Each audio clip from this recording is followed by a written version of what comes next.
자기 자리를 잘 지키는 게 중요합니다. 자기가 맡은 일에 최선을 다하는 게 중요합니다. 모두가 각자 그렇게 할 때에 이 세상은 잘 돌아갑니다. 남의 영역까지 넘보면 안 됩니다. 내가 모든 일을 다 할 수 있다고 생각하면 안 됩니다. 내 일에 충실해야 합니다. 하나님께서 다스리시는 이 세상과 교회도 마찬가지입니다. 하나님께서 각기 구분 지으셨습니다. 영역을 제한하셨습니다.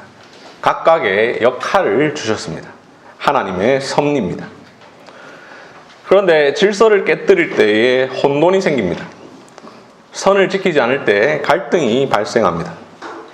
자기 것도 다 감당하지 못하면서 다른 것까지 관여하다가 결국 아무것도 하지 못합니다.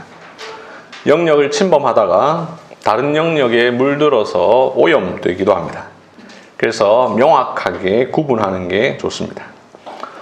이것은 우리가 인생을 살면서 충분히 자연스럽게 경험적으로 알 수 있는 사실이기도 합니다. 기독교의 관점에서 하나님께서 세우신 중요한 세 기관이 있습니다. 가정, 교회, 국가입니다. 이 세 기관은 각각 고유한 기관입니다. 하나님께서 주신 각각의 고유한 역할이 있습니다. 이 기관들이 각각의 역할을 잘 해야 합니다. 서로를 침범해서는 안 됩니다. 그 가운데 특별히 교회와 국가는 그러해야 합니다. 그렇지 않을 때에 문제가 생깁니다. 하나님께서 국가를 세우셨습니다. 예수님께서 교회를 세우셨습니다. 국가와 교회는 각각 구분됩니다. 각각의 역할이 있습니다. 교회는 교회의 역할이 있고 국가는 국가의 역할이 있습니다. 모두 하나님의 다스림 아래 있지만 서로 다릅니다. 이 사실을 잘 기억하고 서로 선을 지켜야 합니다. 그렇지 않으면 무엇보다 교회가 어려움을 당합니다. 이 사실 우리가 읽은 본문을 통해서 다루게 될 주제입니다. 오늘 본문을 보시면 교회의 머리이신 예수님께서 세상 나라의 권세자인 빌라도의 신문을 받으십니다. 빌라도의 중요한 역할은 나라의 치리입니다. 로마의 식민지인 이스라엘이라는 나라를 다스리는 것입니다. 치안 유지, 공공복리의 증진, 이런 역할이 이 빌라도에게 맡겨져 있습니다. 빌라도가 예수님에게 묻습니다. 내가 유대인의 왕이냐? 이 질문에 예수님은 이렇게 대답하십니다. 36절, 내 나라는 이 세상에 속한 것이 아니니라. 내 나라는 여기에 속한 것이 아니니라. 예수님은 이 세상 나라의 치리자처럼 치안 유지와 공공복리의 증진을 위해서 오신 분이 아닙니다. 예수님 나라는 이 세상에 속하지 않았습니다. 빌라도에게 그리고 많은 사람에게 있어서 나라라고 하면 치안 유지와 경제 관리와 발전, 공공복리의 증진을 위해 이 세상에 속해 있습니다. 그런데 예수님은 자신은 그런 나라가 아닌 다른 나라를 세우러 오셨다고 말씀하십니다. 즉 하나님 나라입니다. 교회입니다. 예수님의 이 말씀에 의하면 하나님 나라는, 교회는 세상 나라인 국가와 다릅니다. 그 소속이 다르고 본질도 다릅니다. 그래서 역할도 다를 수밖에 없습니다. 다 함께 웨스트민스터 신앙고백서 31장 5절을 보겠습니다.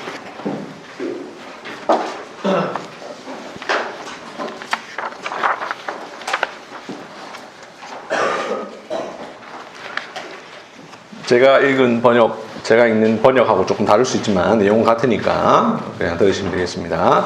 웨스트민스터 신앙고백서 31장 5절, 여기 보면 근거 구절에 오늘 본문인 요한복음 18장 36절이 나옵니다. 이 구절에 근거해서 신앙고백서는 이렇게 이야기합니다. 공의회와 협의회는 교회적인 것 외에는 아무것도 다루거나 결정해서는 안 된다. 여기 공의회 혹은 대회라고 번역된 단어가 영어로 시노드인데요. 교회 회의라는 말입니다. 교회 회의는 교회적인 것을 다루는 곳이니 그 외의 사안에 대해서는 아무것도 다루어서는 안 됩니다. 교회의 7일을 맡은 당회, 노회, 총회, 그리고 교회적인 연합기구는 교회의 일을 다루어야지 그 외의 일을 다루거나 결정해서는 안 됩니다. 웨스트민스터 신앙고백서는 왜 이렇게 말하고 있을까요? 여러 가지 이유가 있지만 근거 구절로 인용하고 있는 요한복음 18장 36절에서 예수님께서 하신 말씀 때문입니다. 예수님께서 세우신 나라인 교회는 이 세상에 속한 것이 아니니 이 세상에 속한 나라의 문제에 대하여 교회가 다룰 수도 결정할 수도 없는 것입니다. 매우 예외적으로 아주 특별한 경우에 하나여 겸손한 청원의 방식으로 할 수 있고 국가의 요청을 받았을 경우에 한하여 충고의 방식으로 할 수 있습니다. 마침 여기를 보면 또 다른 근거 구절이 있습니다. 누가복음 12장 13절 14절이지요. 우리 함께 찾아보겠습니다.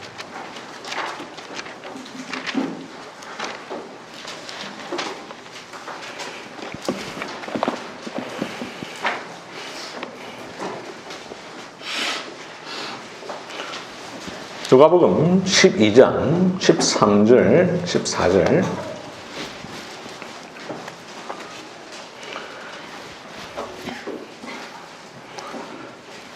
13절을 보시면 어떤 사람이 예수님을 찾아와서 유산 분쟁을 해결해 달라고 요청합니다. 그랬더니 예수님이 14절에서 이렇게 대답하시죠. 이 사람아, 누가 나를 너희의 재판장이나 물건 나누는 자로 세웠느냐?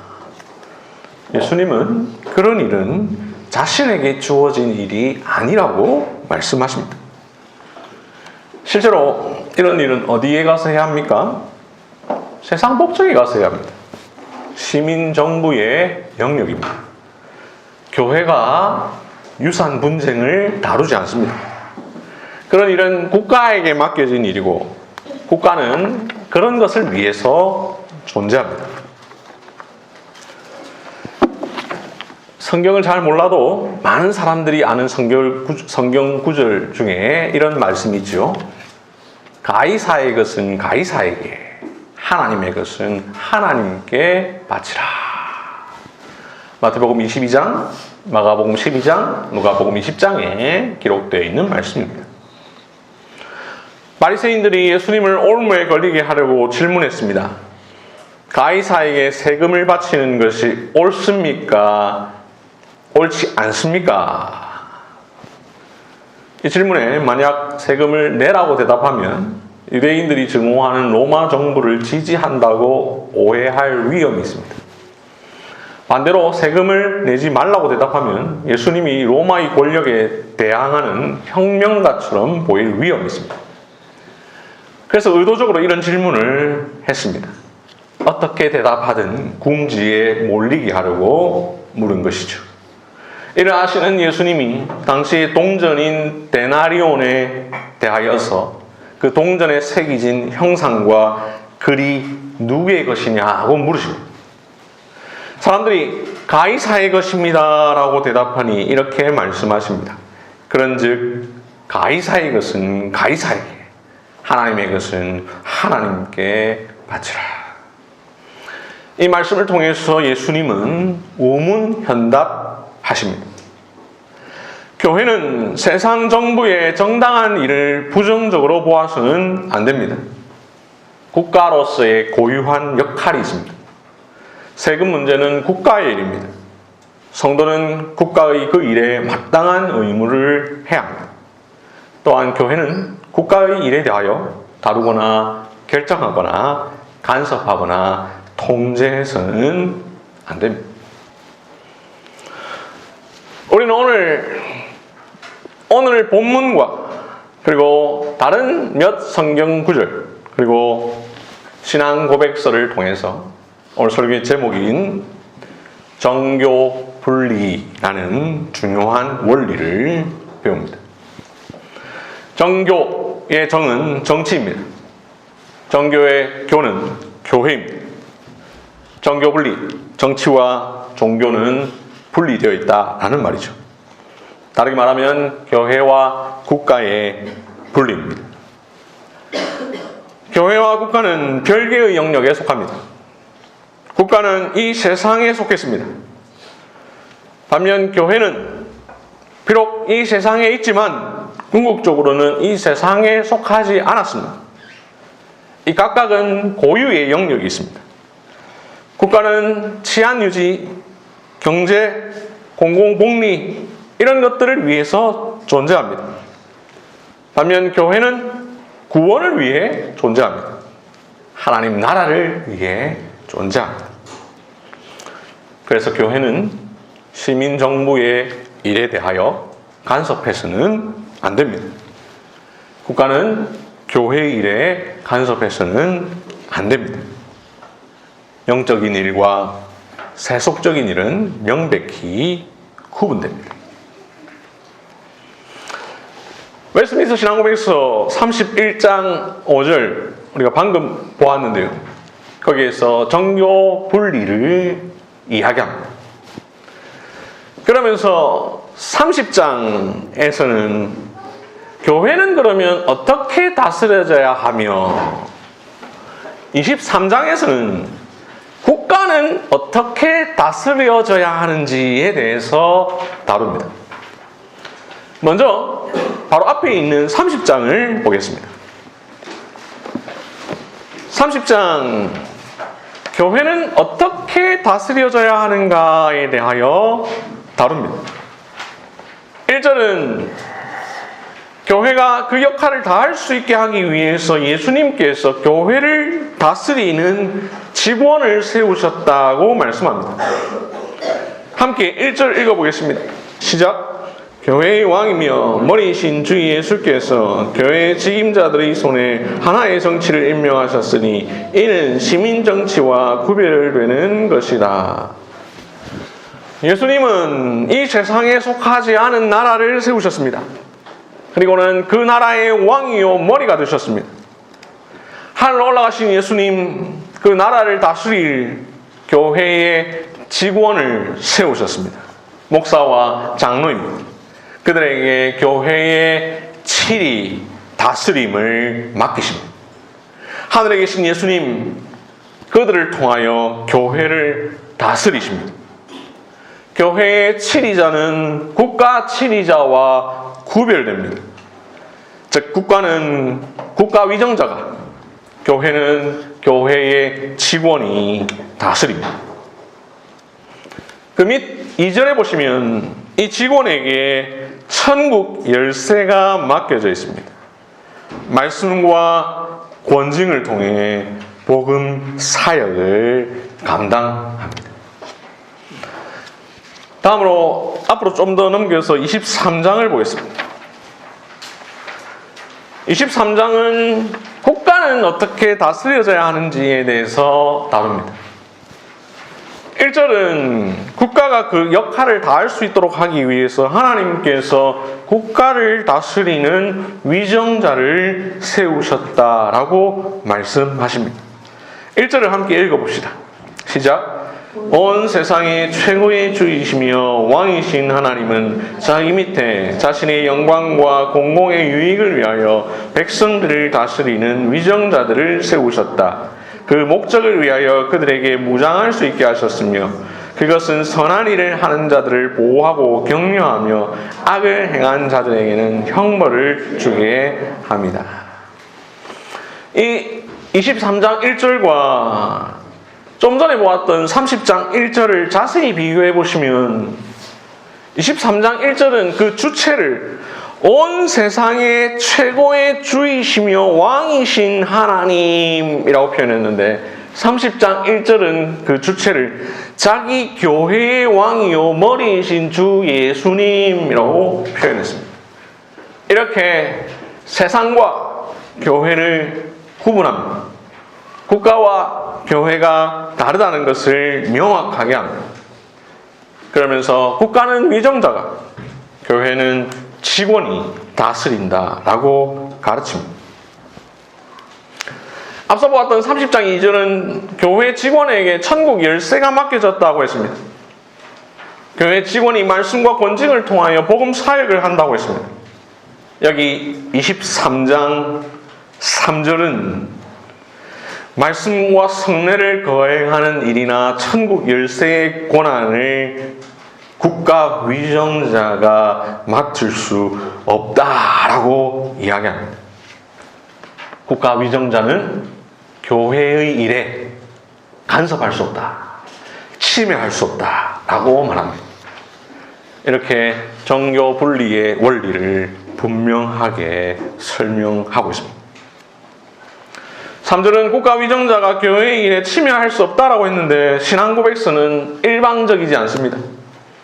국가 위정자가 교회의 일에 간섭하면 안 되듯 교회도 국가 위정자에게 간섭해서는 안 된다라고 말합니다. 4절을 보시면 4절 밑에서 넷째 줄, 더구나 교황은 위정자들이나 그들의 백성 중 어느 누구에게도 어떠한 권세나 권한을 갖고 있지 않다. 교황이 그들을 이단이라고 판단하거나 다른 어떤 구실로든 교황은 그들의 통치권이나 생명을 빼앗을 수 없다. 국가도 교회에 간섭하면 안 되면 교회도 국가에 간섭하면 안 된다라고 이야기합니다. 교회와 국가 서로 침해하면 안 됩니다. 왜 그렇습니까?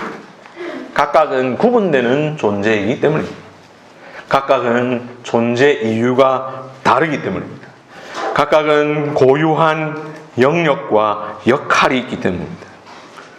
그래서 우리는 하나님 말씀과 신앙 고백서의 가르침에 따라 정교 분리라는 원칙을 중요하게 여기고 따릅니다. 국가와 교회는 한편으로 혼동될 수 있습니다. 국가를 나라라고 합니다. 교회도 하나님 나라라고 합니다. 둘 다 나라라는 점에 있어서는 같습니다. 하지만 본질과 내용은 완전히 다릅니다. 어떻게 다를까? 한 8가지 정도로 정리해 봤습니다. 첫째, 국가는 이 세상에 속했지만 교회는 궁극적으로 이 세상에 속하지 않았습니다. 둘째, 국가에는 모든 사람들이 있지만 교회는 하나님의 언약 백성만이 있습니다.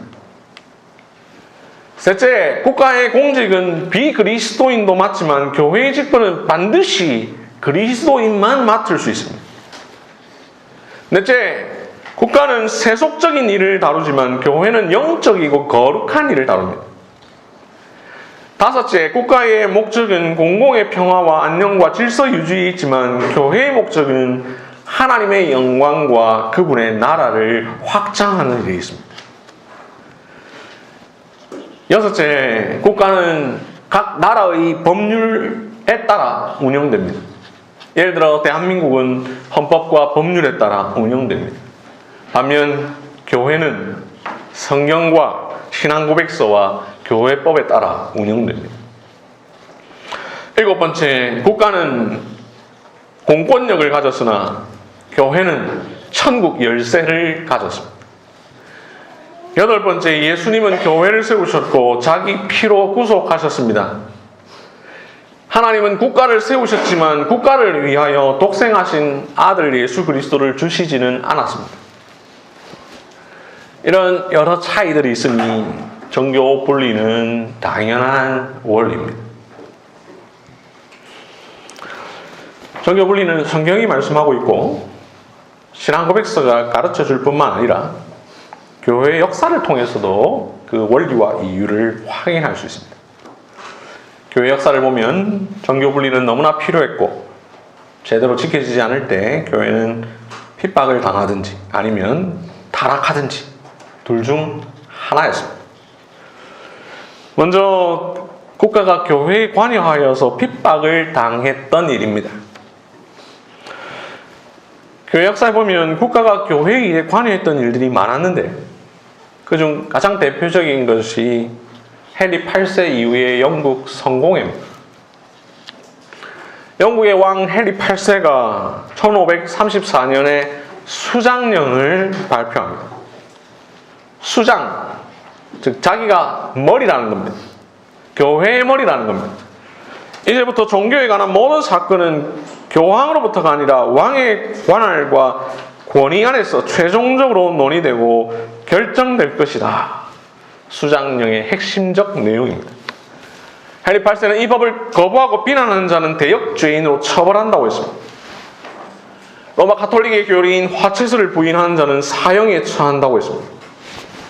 왕이 직접 교회 직분자를 임명했습니다.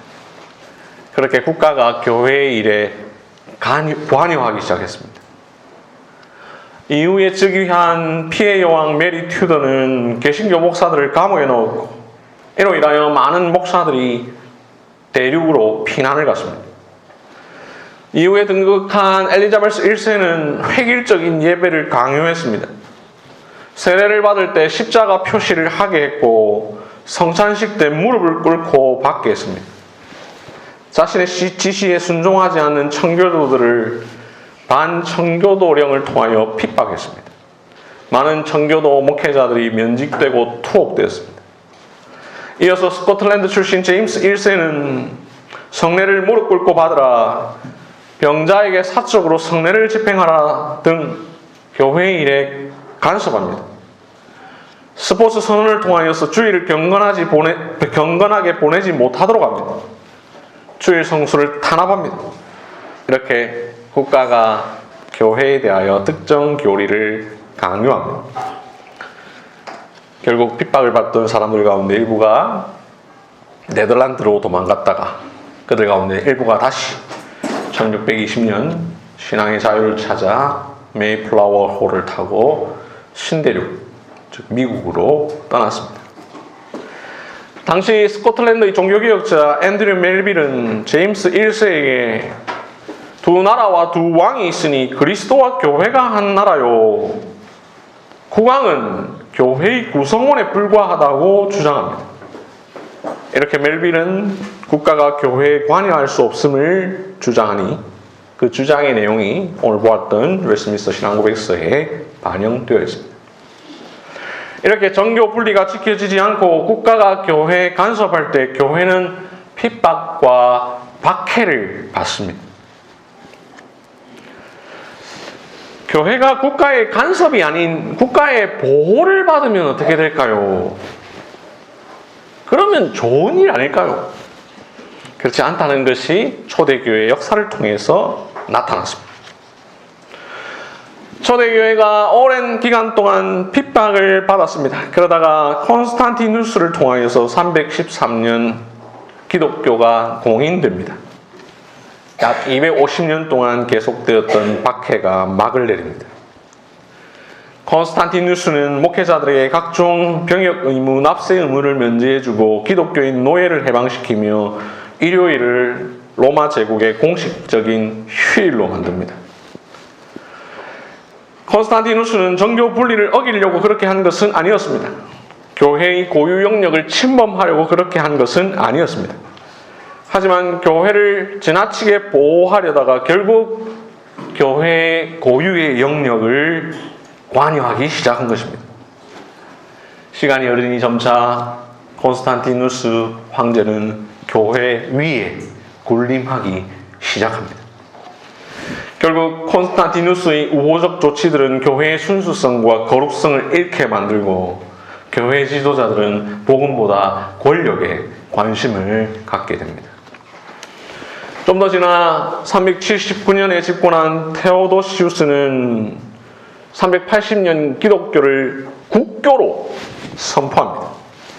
그런 로마 제국 내의 모든 다신교적 행사와 의식을 금지시킵니다. 국가가 교회당 건축에 재정을 지원합니다. 목사의 생활비도 국가가 지급합니다. 로마 제국의 모든 공무원은 다른 종교는 믿으면 안 되고 반드시 교회에 등록해야만 했습니다. 공무원은 신앙과 상관없이 주일 예배에 의무적으로 참석해야 했습니다. 처음에는 좋았습니다. 하지만 교회는 점점 타락합니다. 국가가 예배당 건축, 목사 생활비를 지원하니 성도들은 헌금도 하지 않습니다. 기독교가 국교가 되니 교회 지도자들이 힘을 갖습니다. 이렇게 교회는 권력과 부를 획득합니다. 결국 교회는 타락의 길을 걷습니다. 복음과 무관한 사람들이, 신앙에 관심도 없는 사람들이 교회에 들어와 교인이 됩니다. 교회의 수준이 하향 평준화됩니다. 기존 교인은 특권을 누리고 신앙적으로는 나태해져 갔습니다. 일요일이 공식 휴일이 되니까 주일 더 잘 지킬 것 같지요? 아닙니다. 하나님에 대한 열심과 순전한 믿음이 약해졌습니다. 교회는 급격히 세속화의 길을 걷습니다. 이렇게 정교 분리가 지켜지지 않고 국가가 교회를 보호해도 교회는 타락합니다. 세속화됩니다. 방금은 국가가 교회 일에 관여하여 교회가 어떻게 되었는가를 살펴보았는데요. 교회 역사에는 반대로 교회가 국가에 관여한 일이 있었습니다. 그 결과가 어떻게 되었을까요? 교회가 국가를 변화시켰을까요? 아닙니다. 마찬가지로 교회가 타락했습니다. 5세기에 교황제도가 확립되고 6세기부터 교황권이 강화되자 교황제국 건설의 꿈을 가지고 정치 문제에 일일이 개입하면서 교권을 넓혀갑니다. 결국 교회가 국가를 좌지우지하려고 합니다. 1302년 오남 쌍탐이라는 교서를 통하여 세속 권력은 영적 권력에 예속되어야 한다라고 주장합니다. 국가 정치는 교회 안에 들어와야 된다는 거죠. 결국 교황이 막강한 권력을 갖습니다. 하지만 교회는 타락합니다. 교회의 지도자는 세속화의 길을 걷습니다. 이렇게 정교 분리가 지켜지지 않고 교회가 국가에 관여할 때 교회는 타락합니다. 세속화됩니다. 그러므로 교회는 국가를 이용하려고 해서도 안 됩니다. 국가가 교회에 관여함으로 인하여 교회의 핍박을 받아 영국을 떠나 신대륙 미국으로 갔던 사람들의 후손, 그들이 권리장전이라는 수정헌법을 작성할 때에 제1조에 아주 중요한 조항을 넣습니다. 의회는 국교를 정하거나 또는 자유로운 신앙 행위를 금지하는 법률을 제정할 수 없다.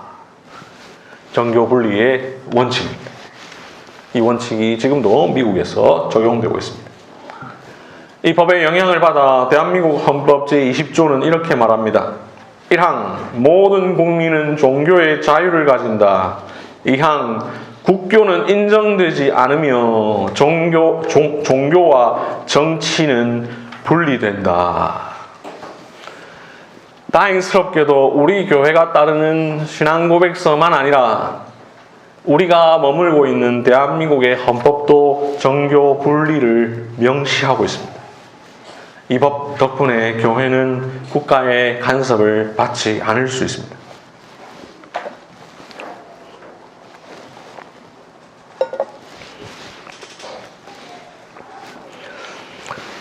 정교 분리, 성경의 가르침입니다. 신앙고백서의 가르침입니다. 교회 역사의 교훈입니다. 성경, 교리, 교회사 이 세 가지 중요한 근거다라고 늘 말씀을 드렸습니다. 이 근거에 따라 우리는 정교 분리를 믿습니다. 국가와 교회의 구분을 믿습니다. 믿을 뿐만 아니라 잘 지켜져야 합니다. 그래야 국가가 유익합니다. 또한 교회도 유익합니다. 아니, 교회에 더 유익합니다. 핍박도 막고 타락도 막을 수 있습니다. 교회도 국가도 다 하나님이 세우신 기관입니다. 그러나 각기 독립적으로 존재하며 각각 다른 목적을 갖고 있습니다. 세워진 목적이 다르고 관계하는 영역이 다릅니다. 땅에 속한 공동체는 하늘에 속한 공동체와 구별되어야 합니다. 국가와 교회는 구별되어야 합니다. 교회의 영적 권세와 세상 정부의 시민적 권세는 서로 혼동되거나 침해되지 않으며 서로 부정하거나 배척하지 않아야 합니다. 교회가 시민적 권세를 행사하거나 거부해서는 안 되며 정부가 영적 권세를 행사하거나 통제해서는 안 됩니다. 국가는 교회에 간섭해서는 안 됩니다. 국가 위정자가 우리 교회 공동회의 하지 말고 내가 직분자 세우겠다 이렇게 할 수 없습니다. 황제도 그 어떤 권력도 교회를 마음대로 할 수 없습니다. 국가는 특정 교리를 강요할 수 없습니다. 국가는 우리의 예배 형식을 강요할 수 없습니다. 마찬가지로 교회도 국가에 간섭해서는 안 됩니다. 공의와 협의회는 교회적인 것 외에는 아무것도 다루거나 결정해서는 안 됩니다. 심지어 국가를 이용해 특혜를 누리려고 해서도 안 됩니다. 정교분리라는 이론은 신학적으로 두 가지 원리와 관련되는데요. 하나는 두 왕국 이론입니다. 하나는 영역 주권의 원리입니다. 먼저 두 왕국 이론. 아우구스티누스와 루터와 칼뱅과 존 녹스와 앤드류 멜빌을 통하여 이어져 온 중요한 신학 이론입니다. 신자는 하나님께서 세우신 두 기관에 속해 있다라는 것입니다. 두 왕국. 하나는 하나님 나라, 하나는 세상 나라. 지난주와 오늘 설교는 바로 이 두 왕국 이론에 기초한 설교입니다. 두 나라, 두 왕국은 모두 하나님께서 세우셨습니다. 하나님의 통치 영역입니다. 그러나 두 왕국은 다릅니다. 하나님 나라는 구원의 영역이요, 세상 나라는 섭리의 영역입니다. 두 왕국 사이의 경계가 무시되거나 망각될 경우 각종 잔혹한 충돌이 발생할 수 있습니다. 잉글랜드 국왕에 의하여서 종교를 강요당했던 시기, 웨스트민스터 신앙고백서가 작성되던 시기의 신학자 앤드류 멜빌은 이 두 왕국 이론을 잘 정리했고 잘 강조했고 잘 설명했으니 그것이 우리가 현재 갖고 있는 웨스트민스터 신앙고백서에 반영되어 있습니다. 다음으로 영역 주권의 원리입니다. 영역 주권의 원리가 뭐냐? 하나님은 온 세상의 주권자이십니다. 그 하나님께서 이 세상의 다양한 영역을 구분하셨으니 교회, 국가, 학문, 정치, 경제, 사회, 문화, 예술, 교육 다양한 영역이 있습니다. 이 각각의 영역을 구분하신 하나님께서 그 각각의 존재 이유를 두시고 각각의 임무와 권리와 책임을 주셨습니다. 그래서 그 각각의 영역은 고유하고 독립적 권위를 갖습니다. 어떤 영역도 다른 영역의 역할을 다스리거나 침범해서는 안 됩니다. 각각의 영역은 자신에게 맡겨진 영역의 한계 내에서 일해야 합니다. 교회와 국가의 관계도 바로 이 영역 주권의 원리가 지켜져야 합니다. 하지만 로마 가톨릭은 영역 주권을 믿지 않습니다. 세상 모든 영역을 교회의 권세 아래에 두려고 합니다. 정치, 경제, 사회, 문화, 교육 모든 분야를 교회의 지배 아래에 두었습니다. 교황이 그리스도를 대리한다 하면서 국가가 모든 영역을 교회 아래 두려고 했습니다. 이로 인하여 중세교회는 세속화되었습니다. 이러한 역사적 교훈에 따라 개혁주의 교회는 교회의 영역이 있고 나머지 국가와 정치와 사회와 경제와 문화와 교육과 예술의 영역이 있다는 사실을 믿습니다. 그래서 교회는 이 일에 직접 관여하지 않습니다. 영역 주권의 권리를 무시할 때 교회는 순수성을 잃어버리게 되고 나머지 영역도 발전하지 못하며 결국 모두 손해를 본다라는 것이 우리의 믿음입니다. 성경 교리, 교회 역사가 명확하게 말하는 정교분리, 두 왕국 이론, 영역 주권의 원리에도 불구하고 어떤 사람은 이렇게 말합니다. 국가는 교회에 간섭해서는 안 되지만 교회는 국가에 간섭해야 한다. 요즘 한국 기독교 안에 극우적인 입장을 띈 사람들에게서 자주 나오는 말입니다. 하지만 이것은 일반적 상식의 관점에서 볼 때도 맞지 않습니다. 국가는 교회에 간섭해서는 안 되지만 교회는 국가에 간섭해야 한다. 이 말이 실현 가능합니까? 국가가 교회에 간섭 안 하는데 교회가 국가에 간섭하면 국가가 가만히 있습니까? 관계란 항상 상호적이지요. 교회가 국가에 간섭하게 되면 국가는 너무나 당연히 교회를 향해서 왜 국가의 일에 간섭합니까? 라고 말하거나 좀 심해지면 그러면 우리도 간섭할게요. 이렇게 하는 것이 당연합니다. 이런 걸 잘 알았기 때문에 웨스트민스터 신학국에서 31장 5절은 말합니다. 공회와 협의회는 교회적인 것 외에는 아무것도 다루거나 결정해서는 안 된다. 교회가 국가에 간섭할 때 국가는 교회에 간섭하기 시작할 것이고 결국 신앙의 자유가 억압당하면 신앙의 자유가 억압당한다 해서 우리가 신앙생활을 못할 일은 아니지만 우리가 믿는 바에 대한 자유가 없어지고 여러 어려움을 당할 수 있고 결국 교회가 더 큰 피해를 볼 수밖에 없습니다. 그러니 정교분리는 국가만 아니라 교회도 잘 지켜야 합니다. 정교분리라는 주제와 관련해서 긴밀하게 연결되는 또 하나의 주제가 있습니다. 바로 신자가 세상 법정에 소송해도 되느냐의 문제입니다. 여러 번 말씀드렸고 책을 통해서도 말씀드렸습니다만 교회나 교인은 교회의 문제, 교회 안에서의 일, 다른 교인과의 일을 세상 법정에 소송해서는 안 됩니다. 교회의 일, 교회 안에서 발생한 문제는 오직 교회법에 따라 처리해야 합니다. 왜냐하면 교회는 세상과 구분되기 때문입니다. 교회와 신자는 세상이 아니라 하나님 나라에 속했기 때문입니다. 세상 나라의 법과 하나님 나라의 원리와 법은 전혀 다르기 때문입니다. 신앙의 문제를 신앙을 알지 못하는 세상 법정과 재판관에게 물을 수 없습니다. 믿음의 문제를 믿음을 전혀 깨닫지 못하는 세상 법정에 물을 수 없습니다. 이 세상에 속하지 않은 나라의 문제를 이 세상에 속한 나라에 물을 수 없습니다. 교회의 문제를 위해서 교회의 머리신 예수님은 교회의 직원을 세우셨습니다. 공의회를 세우셨습니다. 공의회에 속한 교회의 직원이 교회의 일을 다루어야 합니다.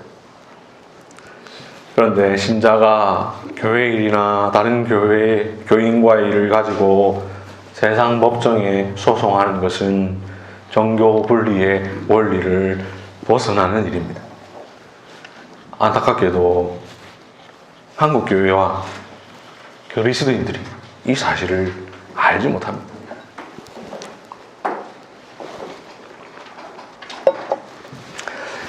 안타깝게도 한국 교회는 정교 분리와 관련해서 흑역사를 갖고 있습니다. 한국 교회 역사를 회고해 보면 교회가 국가로부터 이득을 얻으려고 한 일이 많이 있었습니다. 정교 분리가 아니라 정교 유착을 했던 때가 많았습니다. 박정희 정권 시절 교회는 교인들에게 정교 분리 그래서 침묵해라 이렇게 했습니다. 그러면서 정작 일부 대형교회 목사들은 CCC 설립자인 김준곤 목사의 주도로 1966년 국가조찬기도회라는 것을 만들었습니다. 이름만 들으면 나쁠 게 없습니다. 국가조찬기도회, 국가를 위해 조찬, 즉 아침 먹으면서 기도하는 것. 디모데전서 2장 2절 말씀을 따라서 위정자를 위해 기도할 수 있습니다. 기도해야 합니다. 그러나 국가조찬기도회는 기도라는 가면을 쓰고 국가에 아부한 대표적인 일입니다. 교회에서 골방에서 기도한 것이 아니라 굳이 위정자를 초대해서 기도회를 했습니다. 1969년 국가조찬기도회에서는 하나님이 혁명을 성공시켰다라고 발언했습니다. 1973년 국가조찬기도회에서는 유신은 하나님의 복을 받아 성공시켜야만 한다라고 발언했습니다. 1980년 8월 기도회에서는 한 목사가 전두환 사령관이 성경에 나오는 여호수아 장군과 같은 위대한 지도자가 되게 해달라고 기도했습니다. 이렇게 정권에 힘을 실어주는 기도회를 했습니다.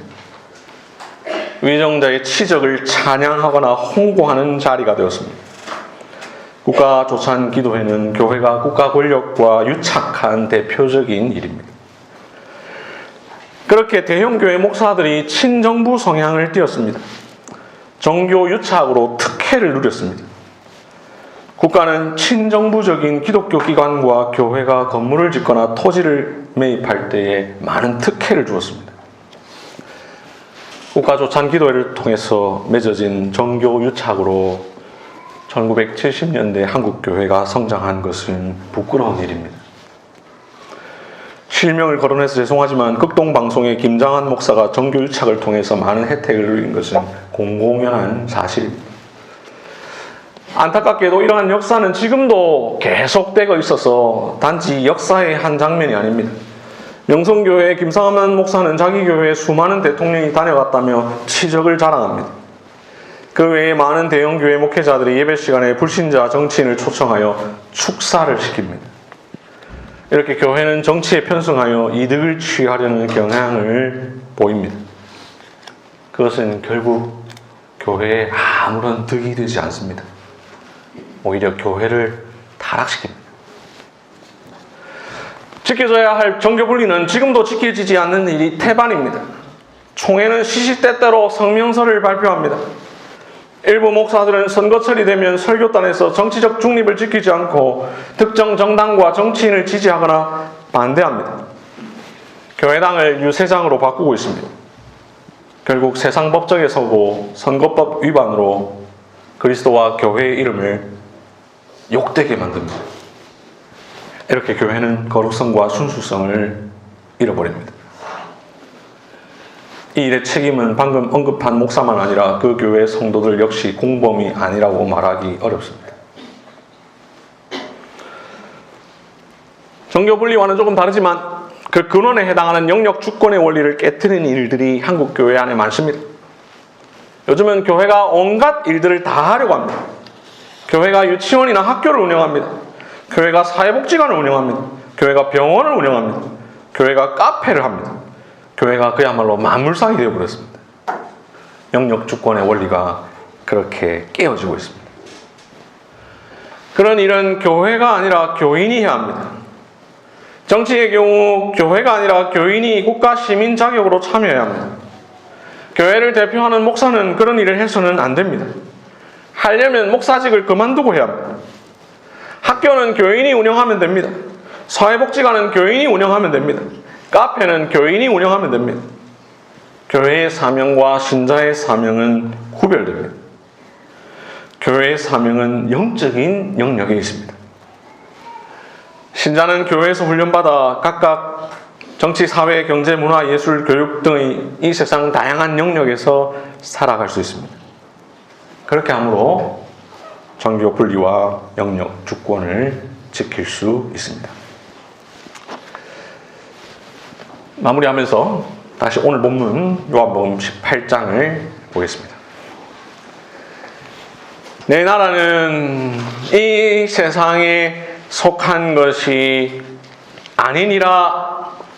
이 말씀을 통해서 정교 분리를 선언하신 예수님, 공교롭게도 예수님은 정교 분리를 지키지 않은 사람들 때문에 세상 권세자 빌라도 앞에 서셨습니다. 요한복음 19장 7절을 보시면 이들이 지금 지적하는 예수님의 죄는 그가 자기를 하나님의 아들이라 함이니이다 입니다. 예수님이 내가 하나님의 아들이다라고 주장하고 내가 자기 교회 이스라엘의 왕이다라고 주장하는 그것이 유대인들이 예수님을 빌라도에게 내어준 이유입니다. 이 문제 영적인 일이죠. 그러니 하나님도 안 믿는 세상 권력자인 빌라도가 판단할 일이 아닙니다. 하나님을 알지도 못하는 빌라도가 무슨 하나님의 아들인지 아닌지를 판단합니까? 그가 메시아인지 아닌지를 빌라도가 어떻게 안단 말입니까? 성경을 잘 아는 대제사장이 판단해야 합니다. 산헤드린 공회가 판단해야 합니다. 그러나 그들은 세상 권세자 빌라도에게 최종 판단을 맡깁니다. 세상법 로마법에 예수님을 맡깁니다. 이렇게 정교 분리를 어깁니다. 반면에 18장 31절을 보시면 빌라도가 이렇게 말합니다. 너희가 그를 데려다가 너희 법대로 재판하라. 너희 법 무엇입니까? 구약 성경입니다. 모세의 율법입니다. 빌라도는 정교 분리를 지키려고 합니다. 교회가 이방인에게 교회 일을 개입하여 처리해 주기를 요구하고자 세속 권력이 스스로 그렇게 하는 것은 요구하자 세속 권력이 스스로 그렇게 하는 것은 적절하지 않다라고 밝히면서 오히려 교회법에 따라 처리해야 할 일이라고 일깨워주고 있습니다. 하지만 유대인들은 그 말을 듣지 않습니다. 결국 예수님은 정교 분리를 지키지 않은 자들에 의해서 죽임 당하셨습니다. 정교 분리가 훼손당하는 그 현장에서 예수님은 정교 분리를 말씀하셨습니다. 내 나라는 이 세상에 속한 것이 아니니라. 내 나라는 여기에 속한 것이 아니니라. 말씀을 맺겠습니다. 정교 분리, 거룩한 교회를 타락한 세상으로부터 보호하는 일입니다. 정교 분리, 세상에 속하지 않은 나라인 교회를 세상에 속한 나라로부터 구분되게 하는 일입니다. 정교 분리, 예수님의 이름을 거룩하게 지키는 일입니다. 왜냐하면 교회가 자기 영역을 벗어날 때 교회의 머리이신 예수 그리스도의 이름이 망령되이 일컬음을 받기 때문입니다. 이 사실을 기억하며 우리는 날마다 이렇게 기도해야 합니다. 이름이 거룩히 여김을 받으시오며 나라가 임하시오며 아멘.